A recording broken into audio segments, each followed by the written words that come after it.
All right, welcome back. We continue with Steeler Talk. They open up Monday night against the Giants. Should be an interesting season. Andrew Fillipponi, let's talk about, other than, potentially losing key guys to injury, what would be the biggest thing that could derail the Steelers moving into 2020?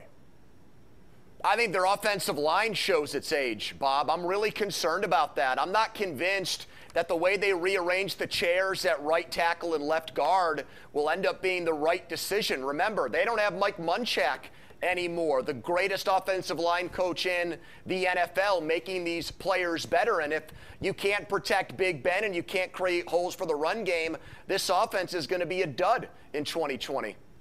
Well, you know what, to follow, and that's a very good point. I think you're right. And I think that with Pouncey saying what he said the other day gives me a little bit of a reason for pause. And with DeCastro not being out there all that much, if at all, during camp, gives me another one.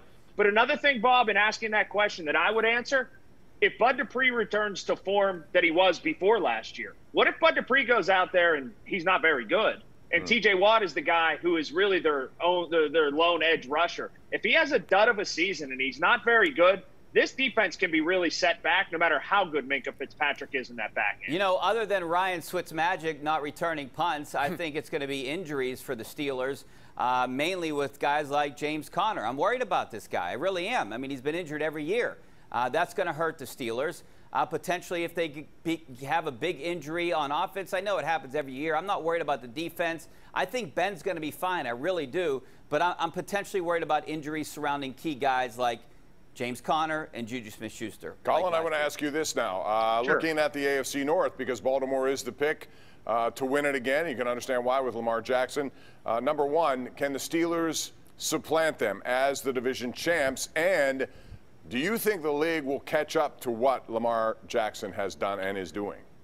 Well, I think attrition may catch up to Lamar Jackson, Bob. I've never seen a quarterback get hit so much. I mean, the designed runs, the way that he tucks it under, the way that he goes, and the amount of contact that he absorbs, at some point, I think he's just not going to get up. I'm not rooting for that, but man, does he take a lot of hits. So by virtue of that, yes, if he stays healthy, the Ravens are a better team. We talk about James Conner getting hurt and other guys getting hurt. Lamar Jackson's going to get hurt at some point. He just takes too many shots. Colin, I don't think that the Ravens roster top from bottom, if we look at the starters, I don't think they are a better team than the Steelers right now. Earl Thomas is gone. They got a big hole at safety. Ed Reed's not walking through that door now. Inside linebacker, they're going with rookies. They've got no experience at a very important position on the field. They didn't replace Marshall Yanda, one of the best guards in the entire history of the NFL. If David DeCastro just abruptly retired, that would be a huge blow to the Steelers. So I think the Ravens have issues, but people seem to believe that Lamar is just going to mask over them. I don't see it. I think they come way down from 14 wins. I'm picking the Steelers to win the division, Richie. Yeah, I think the Steelers and Ravens are going to split, and I think the Steelers match up well against dual-threat quarterbacks. Lamar Jackson, I do think the league's going to catch up to him, just like it did with, Cordell Stewart back in the day. But he doesn't have the weapons around him.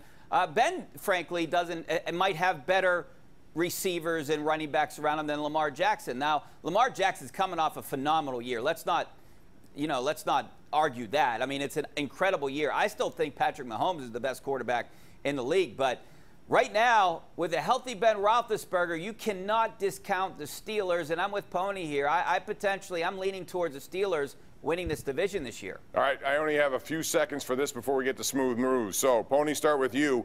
What will define a Steelers' successful season? I think they got to get to at least the divisional round.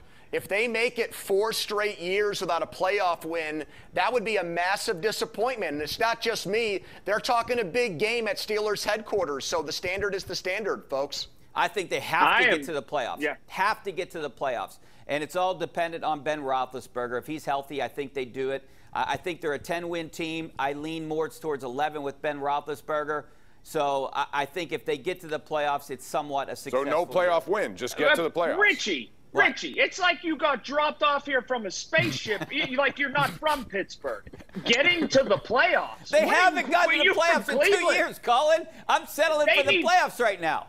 Not with this team. No, I fully agree with Andrew here. Well, Kansas City's better than them. People say the Ravens are better than them.